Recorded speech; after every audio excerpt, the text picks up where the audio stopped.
దేవుని నామానికి అందరికీ వందనాలు. రమేష్ అన్నకి వందనాలు.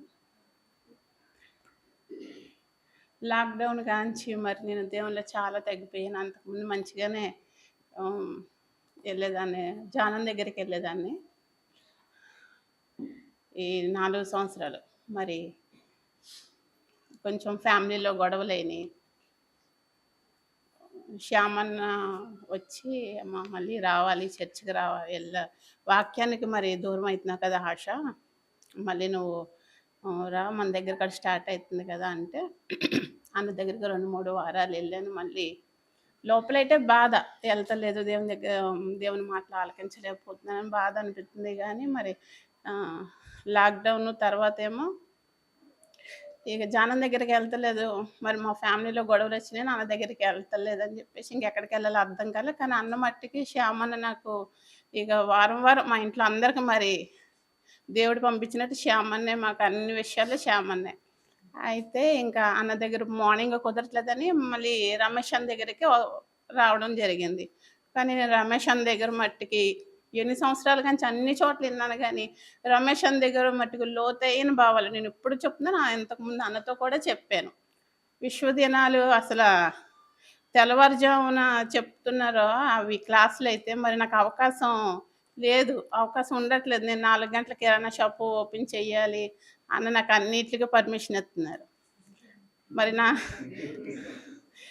నా టీనేజ్ అంతా నేను శ్యామన్న అన్న ఎక్కడ మీటింగ్ ఉంటే నేను వచ్చేస్తానన్నా అనేదాన్ని. అమ్మ నేను వాక్యం ఆలకించి నీకు నేను చెప్తాను, లేకపోతే నేను మెసేజ్లు పంపిస్తాను అది ఇది అని. కానీ ఇప్పుడు మరి డైలీ మెసేజ్ ఉంది కానీ నేను మరి దాన్ని మరి అది నేను నిర్లక్ష్యం చేసుకుంటున్నాను. మరి నాకు ఆర్థికంగా మరి ఆ కిరాణా షాప్ వాళ్ళని కూడా నేను నిర్లక్ష్యం చేసుకున్నాను అన్న వాక్యాన్ని. కొన్ని వాక్యాలు ఆలకించి అమ్మో ఇంకా నేను చాలా నేర్చుకోవాలి. నాకున్నారు 2, 3 ఉన్నారు అక్కలు. మ్యారేజ్ కూడా కాలేదు. సత్యవాక్యం తెలియపోయిన అక్కలు మటుకి చాలా కృషి చేస్తున్నారు. వాళ్ళకి అంత తెలియపోయిన అక్కలు అంతలా చేస్తున్నారు. మరి తెలిసి నేను ఇంత నిర్లక్ష్యం చేస్తున్నానంటే మరి మెయిన్ ఏంటంటే ఆర్థికంగా కొంచెం నాకు పిల్లలు ఉన్నారు కాబట్టి మరి పని చేసుకో. అయితే ఏంటంటే ఇప్పుడు కిరాణా షాపు తీసేసామన్నమాట. అది కొంచెం ఇబ్బందికరమైనా కానీ అది తీసేయడమే మంచిదయ్యింది. దానివల్ల ఇంకా నాకు ఎక్కువ స్ట్రెయిన్ అయిపోతున్నాను. ఆ పనుల వలన కిరాణా షాప్ తీసేసాం. ఇంకా ఇప్పుడు గాంచి నా మనసులో నేను ఎక్కువ అన్న వాక్యం విన్న తర్వాత ఇంకా దేవుని పని చెయ్యాలి. నేను సువార్త ఇప్పటి వరకు అనుకున్నాను, నేను చేస్తున్నాను అనుకున్నాను కానీ చాలా తక్కువ. అయితే మన సికింద్రాబాద్‌లోని యెరూషలేము తల్లి అని ఒక ఆవిడ నా దగ్గరకు వచ్చి అన్న, యెరూషలేము తల్లి అని, యెరూషలేము మనకి తల్లుంది తెలుసా నీకు? మనకి తల్లుంది అంటుంది.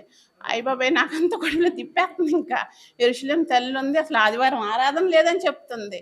నేను మరి ఈ పనుల వల్ల నేను బైబిల్ సరిగ్గా మరి నెగ్లెక్ట్ చేసేసాను. అందుకని నేను ఆ అమ్మాయితో ప్రత్యేకించి మాట్లాడలేక నెంబర్ తీసుకున్నాను.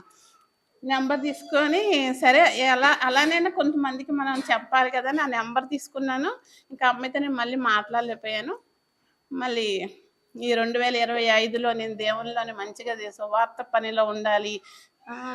మరి సంఘంతో కూడా ఉండాలి. ఏ పని ఉన్నా నేను దేవునిలోని ఎదగాలి. నా పిల్లల్ని దేవునిలో పెంచుకోవాలి. ఇంకొకటి ఏంటంటే మళ్ళీ ఎందుకంటే మ్యారేజ్ అయ్యింది. దేవునికి నేను మాట ఇచ్చాను. మరి దూరంగా బ్రతుకుతున్నాము. మరి నేను సమాధాన పడాలి. దేవునికి నేను లెక్క చెప్పుకోవాలి కాబట్టి నాకు లోపల గుచ్చుకుంటుంది. మరి దేవుని చిత్తం నేను ప్రేయర్ చేస్తున్నాను. ఏం జరుగుతుందో తెలీదు. ఇంకా అంతే. దేవుని నామానికి మహిమ కలుగును.